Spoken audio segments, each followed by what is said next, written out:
Hello, friends, and welcome to physics. The purpose of this lesson is to kind of wrap up our final unit on modern physics.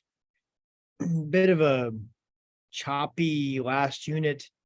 We've covered everything from a little bit of history of the atom with J.J. Thomson, discovering the electron, Rutherford, Geiger Marston coming up with a planetary model and discovering the nucleus, followed by Niels Bohr, who said, Rutherford, you're really close.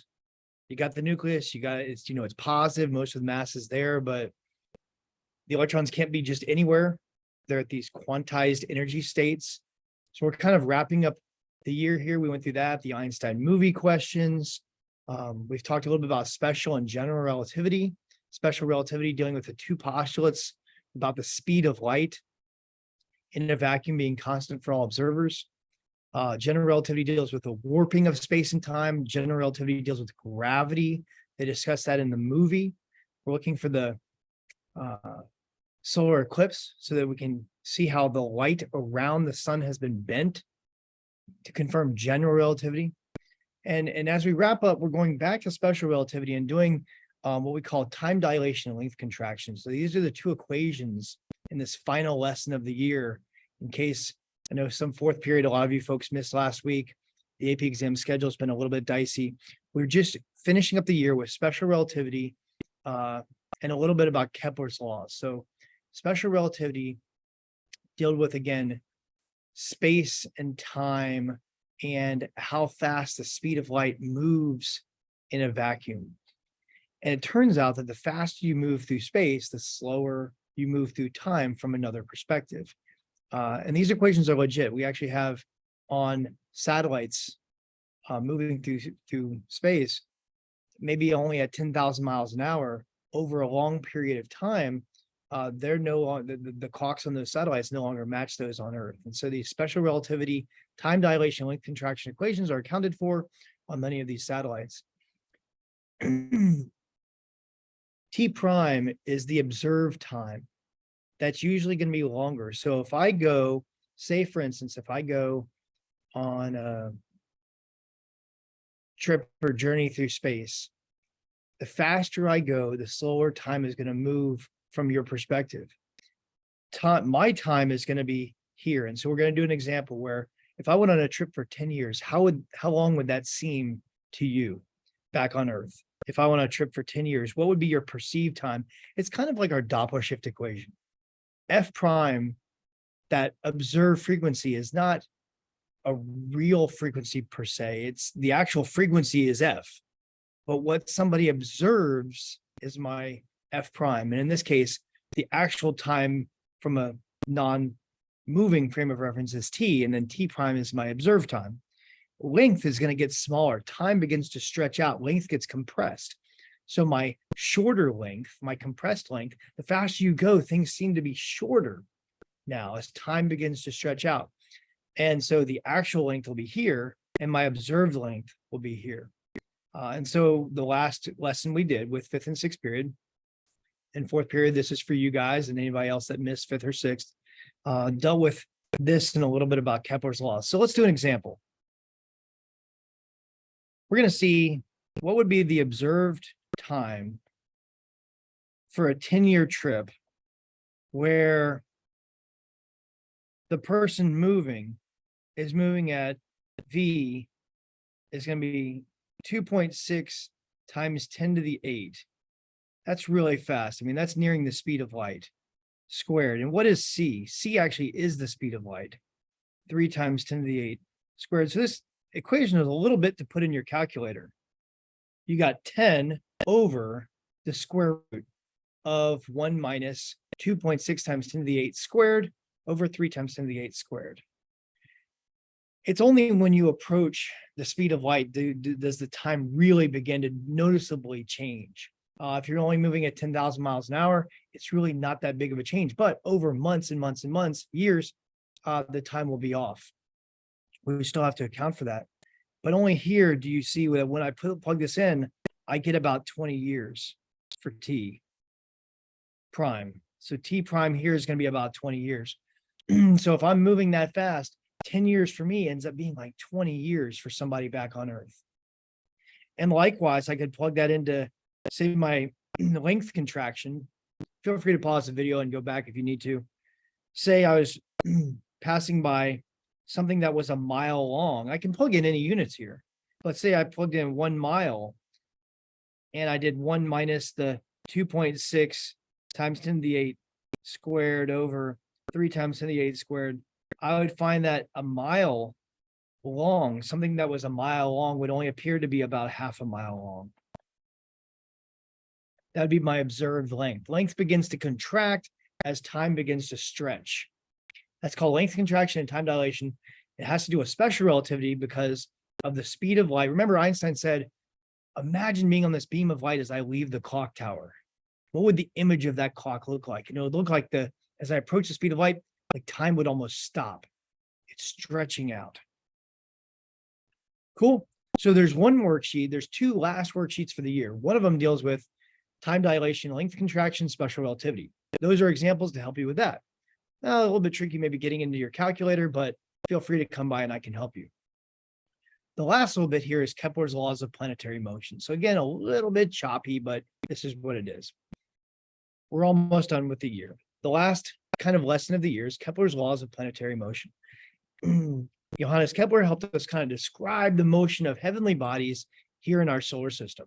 And the first law says, all planets move in elliptical orbits with the sun at one focal point.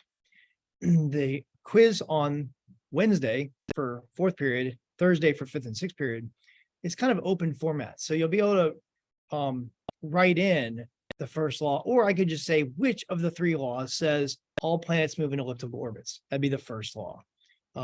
It's not really multiple choice. It's kind of free response, but there's not a ton of math in this chapter apart from what we just did. And so just know the first law, all planets move in ellipses. Sun's at one focal point. I drew an exaggerated version of this so that we can see what, that you would have a focal. Ellipses have 2 focal points, whereas a circle only has 1 center of the curvature. Ellipses kind of have 2. This would be an exaggerated version. In reality, the ellipses actually look more like this. If you were to look down for the inner planets, it's not till you get to some of the comets that you begin to see the ellipse. They're actually kind of circular, but they still are elliptical. Second law, planets sweep out equal areas in equal times. This is a really funky thing. Like, what is he talking about? Like, planets sweep out equal areas.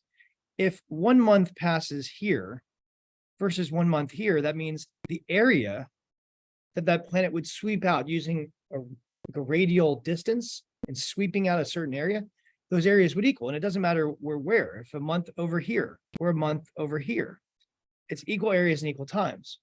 What does Kepler really say? He's really trying to describe that the closer you are to the sun, the faster you're moving. It's like whipping around. And I have the black fabric in my room that you can kind of experiment with and watch the ball kind of roll down near and it moves faster, like a comet that comes in and whips around. As it moves closer to the sun, it moves faster. So the law says planets sweep out equal areas in equal times. The layman's terms is that the closer the planet is to the sun, the faster that planet's moving. Cool. Third law. This is the one we do our last worksheet with, the last math. And the law says the square of the orbital period is proportional to the orbital distance or radius cubed. What in the world is this? This is really kind of a fun way to calculate the year of, say, Venus, or the year of Saturn, or Jupiter. It's a really cool proportion based on where you are, how long your year might be. So our year is 365-ish days.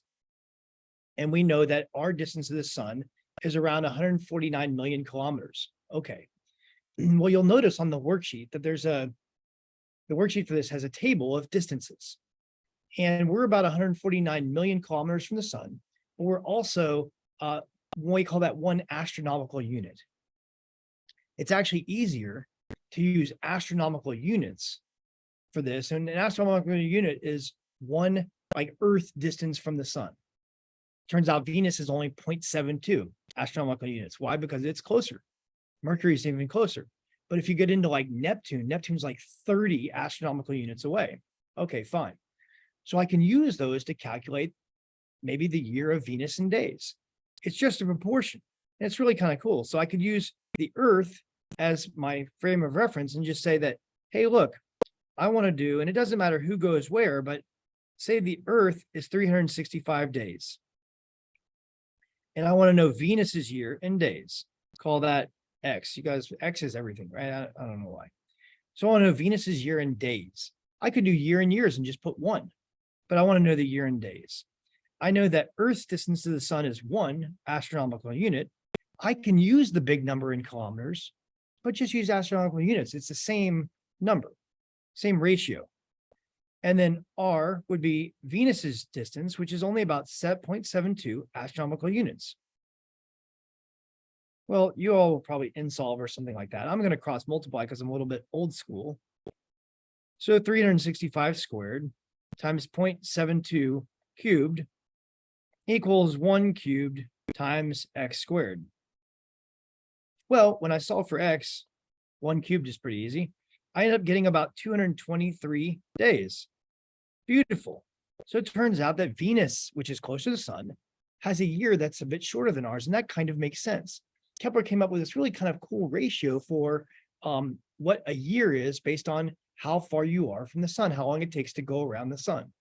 So that's kind of the end of our unit. There's one more worksheet that has to do with solving for years and days for maybe Jupiter or Saturn. You've got the special relativity equations. So a little review for the chapter. We talked about, first off, the atom with J.J. Thomson, Rutherford, Bohr, Geiger and Marsden worked with Rutherford. We also talked about the Einstein movie questions. Are those fair game for the quiz? Absolutely. Am I going to ask you what color the roses were? Red or white? They were red? Probably not. But I would know certain people like Max Planck or Elsa the cousin is an interesting story. But again, special relativity, general relativity. What did special relativity deal with? What did general relativity deal with? Why were we looking for a solar eclipse? Some of those big picture concepts for the Einstein movie questions. What else have we talked about? Special relativity with these equations and general relativity. No equations for general relativity, but just knowing that general relativity deals with the warping of space and time. General relativity deals with gravity. Special relativity unifies space and time, but general relativity says, yeah, it's this fabric that's actually warped. And that's what gravity actually is. And then, of course, the last little bit here is Kepler. So those would be the key things for this test. And if you look at the weekly agenda, that's all kind of laid out there on the weekly agenda too, for what topics you kind of need to know for the quiz. Again, it's kind of a write-in quiz. There's no word bank. You shouldn't be doing that past about 2nd or 3rd grade. And so there's that. All right, gang, that's the last lesson. I hope you feel ready. I hope your AP exams are going well for you. Feel free to come in and talk about anything if you need to in terms of a little bit of help. But otherwise, the keys will all be posted very soon as we're going over these worksheets. Take care. God bless. See you on Wednesday or Thursday.